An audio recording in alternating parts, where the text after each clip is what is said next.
ఈరోజు ఒక అత్యంత విషాదకరమైన సంఘటన, బాధాకరమైన సంఘటన. ఏదైతే పహల్గామ్లో జరిగినటువంటి టెర్రరిస్ట్ కాల్పులు భారతదేశం మొత్తం షాక్కు గురి చేసింది. ప్రపంచాన్ని కదిలించే పరిస్థితి తీసుకొచ్చింది. అతి దారుణంగా విహారయాత్రకు పోయినటువంటి యాత్రికుల పైన విశిక్షణారహితంగా కాల్పులు చేయడం, అది కూడా ఇప్పుడే చంద్రమౌళి గారితో అక్కడ ఉన్న వ్యక్తి, ప్రత్యక్ష సాక్షి శశిధర్ గారు వచ్చారు. ఆయనతో మాట్లాడినప్పుడు ఆయన చెప్పిన విషయం, ఏదైతే అక్కడ వీళ్ళందరూ ఉన్నారు, టాయిలెట్ కోసం బాత్రూమ్స్కి వెళ్ళారు.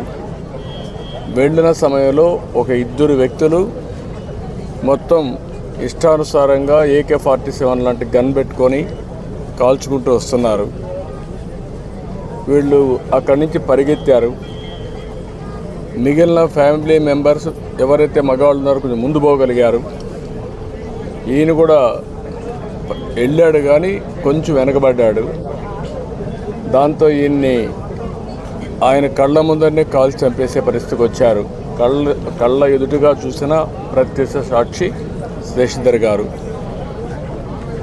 అది చూసినప్పుడు ఎంత అనాగరికంగా, మానవత్వం లేకుండా వీళ్ళు ప్రవర్తించేది ఒక ఉదాహరణ. అది కూడా భార్యాభర్తలు ఇద్దరు కపుల్స్ వెళ్ళారు. విశాఖపట్నం నుంచి 3 కపుల్స్ వెళ్ళారు. ఆడవాళ్ళను వదిలిపెట్టి మగవాళ్ళనే కాల్చారు సెలెక్టివ్గా. అదే మరి ఇవన్నీ చూస్తే ఒక టార్గెటెడ్గా కావాలని చేశారు తప్ప ఇంకోటి కాదు. ఇది ఆర్గనైజ్డ్గా కూడా వెల్ ఆర్గనైజ్డ్గా చేశారు. గడిచిన 3-4 సంవత్సరాలుగా అక్కడ ఎలాంటి గొడవలు లేకుండా ప్రశాంతంగా ఉంది. మళ్ళీ అక్కడ అభివృద్ధి జరుగుతూ ఉంది. అదే మరి అక్కడ ఉపాధి కానీ పెద్ద ఎత్తున అనేక కార్యక్రమాలకు నాంది పలికే పరిస్థితి వచ్చింది.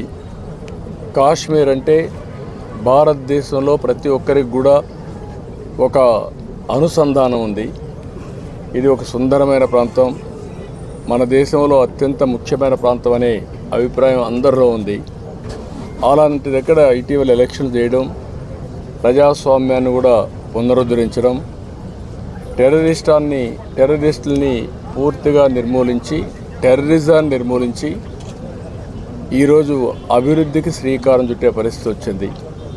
అలాంటి సమయంలో ఇలాంటి సంఘటన జరగడం చాలా బాధాకరం. దీన్ని భారతదేశంలో ఉండే ప్రతి ఒక్కరు కూడా తీవ్రంగా ఖండించాల్సిన అవసరం ఉంది. ఇలాంటి టెర్రరిస్టులు భారతదేశాన్ని ఏమీ చేయలేవు. భారతదేశంలో ఒక సుస్థిరమైన ప్రభుత్వం ఉంది, సమర్థవంతమైన నాయకత్వం ఉంది, ధీటుగా ఎదుర్కొనే శక్తి సామర్థ్యాలు కలిగిన ప్రభుత్వం. అలాంటి కేంద్ర ప్రభుత్వంలో ఉండే ఈ ప్రభుత్వం మీద ఇలాంటి చిన్న సంఘటనలతో ఏదో కావాలని డిస్ట్రాక్ట్ చేయాలని ప్రయత్నం చేయడం, ఇది వాళ్ళ అవివేకం తప్ప ఇంకోటి కాదు. ఏదేమైనా ఇలాంటి క్లిష్ట పరిస్థితులు వచ్చినప్పుడు దేశం అంతా కూడా సమైక్యంగా నిలబడాల్సిన అవసరం ఉంది. అందరం కూడా నరేంద్ర మోడీ గారి యొక్క నాయకత్వం కింద సెంట్రల్ గవర్నమెంట్ చేసే ప్రతి ఒక్క కార్యక్రమానికి మనం సంఘీభావాన్ని తెలియజేయాల్సిన అవసరం ఉంది. ఇది దేశ సుస్థిరతకు సంబంధించిన విషయం.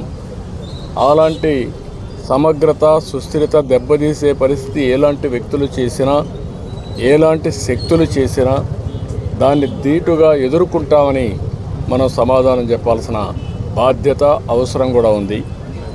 అందుకే ఈరోజు దేశం అంతా కూడా ఎవరైతే చనిపోయారో చాలా బాధేస్తుంది. వాళ్ళని మళ్ళీ తిరిగి తేలేం. మన రాష్ట్రంలో 2 పోగొట్టుకున్నాం. ఇక్కడే చంద్రమౌళి, అదే మరిగా మధుసూదన్ కావల్లో. వీళ్ళిద్దరూ కూడా, మధుసూదన్ అయితే ఒక IT ప్రొఫెషనల్, ఈయనైతే SBIలో పనిచేసి రిటైర్ అయ్యి నాగమణి ఆయన వైఫ్తో కూడా కలిసి 3 కపుల్స్ వెళ్ళారు. వాళ్ళ బాధ చూసినప్పుడు ఎవరైతే ఆయన సిస్టర్లో ఇప్పుడు చూసాం, కుటుంబం కుంగిపోయే పరిస్థితికి వచ్చారు. ఏది ఏమైనా ఇలాంటి సమయంలో ప్రజల్లో చైతన్యం తేవలసిన బాధ్యత మనందరిపైన ఉంది. అందరం కూడా ఒకే మాట పైన నిలబడాల్సిన అవసరం ఉంది.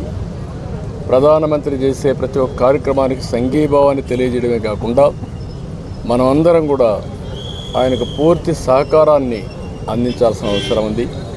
ఇది జరగాలంటే ప్రతి ఒక్క దగ్గర చైతన్యం తీసుకురావాల్సిన బాధ్యత మన పైన ఉంది. అక్కడక్కడ టెర్రరిస్టులు చూస్తున్నాం. వీళ్ళ ఇష్ట ప్రకారం ఇన్ఫిల్టర్ అయ్యే ప్రమాదం కూడా ఉంటుంది. కాబట్టి బార్డర్లో జాగ్రత్తగా ఉండాలి.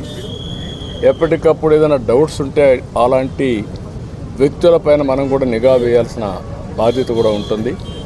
ఇవన్నీ చేయడం కోసం మనం అందరం మళ్ళీ సంఘీభావాన్ని తెలియజేస్తూనే సమగ్రతను కాపాడుకునే బాధ్యత తీసుకురావాలని ఈరోజు మేమందరం కూడా ప్రజాప్రతినిధులు ఇక్కడికి వచ్చాం. తప్పకుండా ఆ కుటుంబాలకు అండగా ఉంటాం. అందుకే ఆంధ్రప్రదేశ్ ప్రభుత్వం తరపున ఆ కుటుంబానికి ఇద్దరికి కూడా 10 లక్షల రూపాయల ఆర్థిక సహాయం కూడా చేస్తాం. ఎందుకంటే ఒక సంఘీభావాన్ని తెలియజేస్తూ మనం అందరం కూడా ఆ కుటుంబాలకు అండగా ఉండి ఆ కుటుంబాలు నిలదొక్కుకోవడానికి ఏమేం చేయాలో అన్నీ చేయడానికి మనం ముందుకు రావాలి. ఆ శక్తి మనకుంది. చనిపోయినటువంటి చంద్రమౌళి గారికి ప్రగాఢ సానుభూతి, కుటుంబ సభ్యులకు సానుభూతి తెలియజేస్తూ ఆయన ఆత్మకు శాంతి కలగాలని భగవంతుడిని ప్రార్థిస్తూ మరొకసారి ఆ కుటుంబానికి ధైర్యం చెప్తూ సెలవు తీసుకుంటాం.